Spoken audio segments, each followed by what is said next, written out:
ചേടാ ഒരു ക്യൂട്ടായിട്ടുള്ളൊരു book lamp ഉണ്ടാക്കിയാലോ ഗൈസ്. ഇതിന് വെറും A4 ഷീറ്റും LED ലൈറ്റും ഒരു ചാർട്ട് പേപ്പറും മാത്രം മതി. ഇതുണ്ടാക്കാൻ ഈസിയാണോ എന്ന് ചോദിച്ചാൽ ഈസിയാണ്, ഈസി അല്ലേന്ന് ചോദിച്ചാൽ ഈസി അല്ല. ബിക്കോസ് ഞാനിത് 3 വട്ടം ഉണ്ടാക്കി ഫ്ലോപ്പ് ആയതാണ്. പക്ഷേ അങ്ങനെ വിട്ടുകൊടുക്കാൻ പറ്റില്ലല്ലോ, അങ്ങനെ 4ാമത്തെ വട്ടം ട്രൈ ചെയ്തതാണിത്.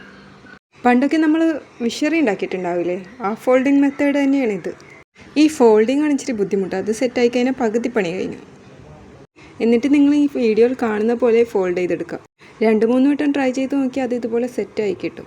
2 സൈഡ് ഇതുപോലെ മടക്കിയതിന് ശേഷം നമുക്ക് ബുക്കിൻ്റെ കവർ പേജ് ചെയ്തെടുക്കാം. അത് കുറച്ച് ക്യൂട്ടാക്കാൻ വേണ്ടി ഇതുപോലെ പിക്ചർ വരച്ചിട്ടുണ്ട് ഞാൻ. അതിനി ലൈറ്റ് ഇങ്ങനെ ഒട്ടിച്ച് വെച്ച് പേപ്പർ ഒട്ടിച്ച് കഴിഞ്ഞാൽ സാധനം സെറ്റായി. ശരിക്കും ഇതിൻ്റെ ഭംഗി ഈ വീഡിയോയിൽ കിട്ടിയിട്ടില്ല. ഇത് നേരിട്ട് കാണാൻ എന്ത് രസമാണെന്നറിയോ. ഇവിടെ മക്കളത് താഴത്ത് വെച്ചിട്ടില്ല. ഇപ്പോൾ ഈ വോയിസ് ഓവർ കൊടുക്കുമ്പോൾ പോലും ഞാനത് നോക്കിയിരിക്കുക. അത്രയ്ക്ക് ക്യൂട്ടാടാ. നിങ്ങൾ എന്തായാലും ഇതൊന്ന് ട്രൈ ചെയ്ത് നോക്കണം. നിങ്ങൾക്ക് എന്തായാലും ഇഷ്ടമാവും. ഇതുപോലത്തെ വീഡിയോസ് ഇഷ്ടമാണെങ്കിൽ ഒന്ന് സബ്സ്ക്രൈബ് ചെയ്തേരേ.